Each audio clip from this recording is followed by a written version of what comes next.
friends? It's just Uncle Larry coming at you on a snowy Saturday with his favorite coffee cup. I love this cup.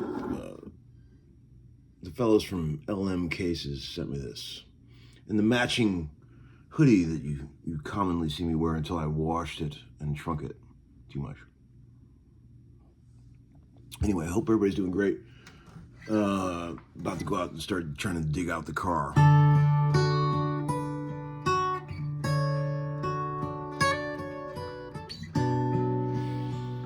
Looks like they plowed the roads a little bit around here, so that's good.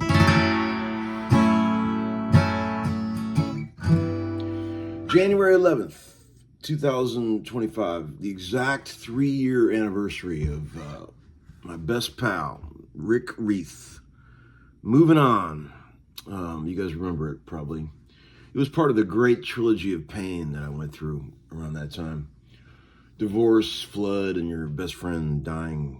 And I found him dead in his house. And it was a terrible experience that none of you guys, if you haven't gone through, I promise you, you don't want to go through that. And it was his birthday, his 55th birthday. You guys have heard me talk about Rick. We had a music store together back in the mid-2010s. Went for about 3 years, and we grew up together. I knew him since he was 16. I was 16. He was a bit older than me. But we moved down to Nashville together, lived together for, years back when we were both broke. He was a sound man by trade, Rick was. He played a lot of instruments, but he was just sort of a hobbyist on the guitar and piano. Piano was his love. But he was a sound man. He worked for lots of established artists. He was a sound man for Eric Johnson, front house guy for a long time. And lots of other people. But God, my kids called him Uncle Rick. He was having to tell them, the boys, that he had died was not easy. I'll tell you, that was Marshall always brings that up as like the worst day of his life when he found out Uncle Rick died. And man, it was I think back on all the remember that tune I made up ages ago where I called "I Can't Get You Off My Mind." I put out a video of me singing and playing a song years ago. Everyone thinks that was about some woman. That was about a dead friend. That song, if you look at the lyrics.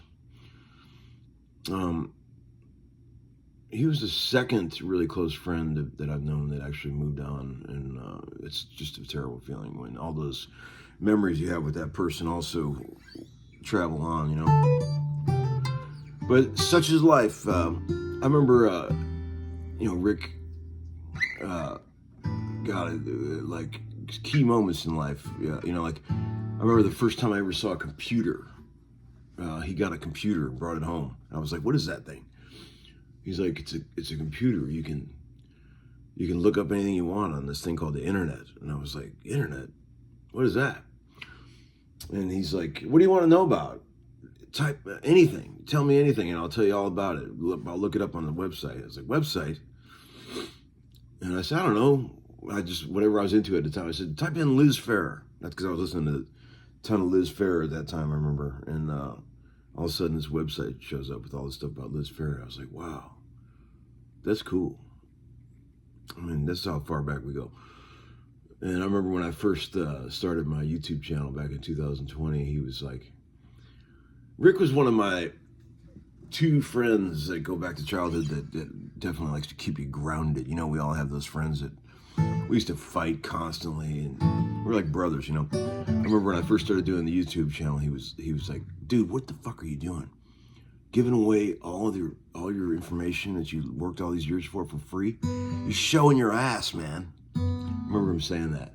And I was like, Rick, I know you couldn't possibly understand this, but I'm just doing this to try to give something back. He's like, you could be making money off of this. I'm like, you don't get it, do you, buddy? He was a bit of a conspiracy theorist, one of those guys that sort of, whatever the popular belief was about anything, he disputed it. Very smart dude. what was that website he used to look at? He used to look at this one website that he would get all this sort of conspiracy theorist news from, and he would send me stuff, and I'd be like, dude, stop sending me that. You just go do whatever you want. He goes, you're blind, man. You don't see how the government is fucking you, man. Well, I said, Rick, if waking up is being like you, I don't want to do it.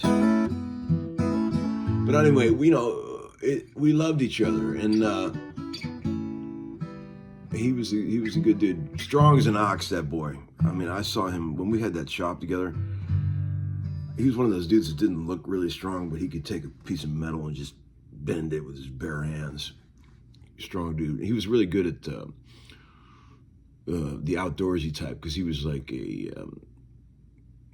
Cub Scout, turned into a grown man. He showed the boys how to do all that wilderness stuff that I don't know how to do. It was great to have him around. He taught him how to do all that stuff. So, when somebody moves on, that was a big part of your life, it leaves a big hole, and it took me a long time to get over it. But, Ebo and I and Greg Boros, we always talk about him. He lives on. The kids always talk about him. That's the thing. As long as people are talking about you, you're never really dead. I think that's the thing, right? But yeah, just wanted to, share a little memory with him about him today with all you guys. I know you guys all got your own version of that story, right? I'm sure. It's sad, but that's just the way it goes, boys. Life moves on. It'll be us someday, right? But as of now, enjoy every sandwich. As a great man once said, because we're still kicking. And we're still learning licks.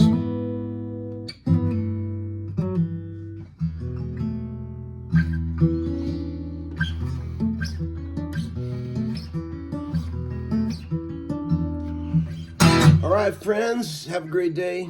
Sorry for the depressing video, but we got to talk about this stuff once in a while. Have a good day. Bet some football. I'll see you later. Bye.